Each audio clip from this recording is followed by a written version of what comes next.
My dad wasn't really in the picture much when I was younger due to addiction to heroin. He was in and out of jail a lot, so it was really just my mom and my grandma. But really just my grandma supporting us financially because my mom was really sick. She had a back problem, her genetic disc disease.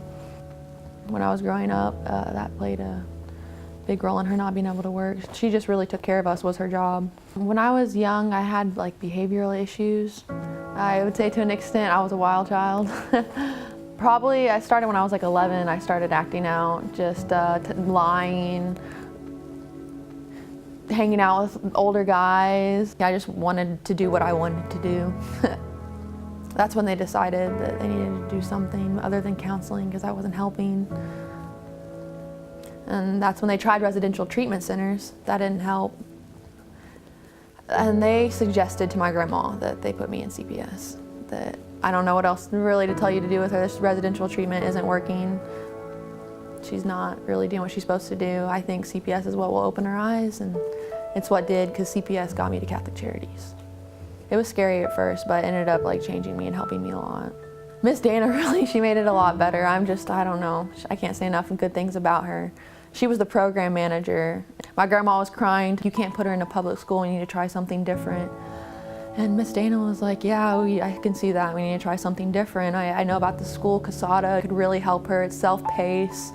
She like really opened my eyes, like, look, you are very smart, you can do great things, you just actually have to work and get your mind on the right path, on the right things.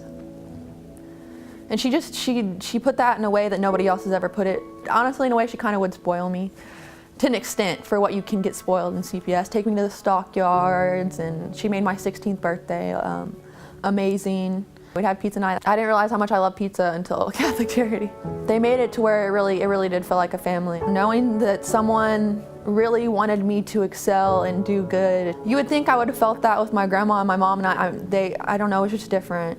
I was just like, I really need to do good for all these people.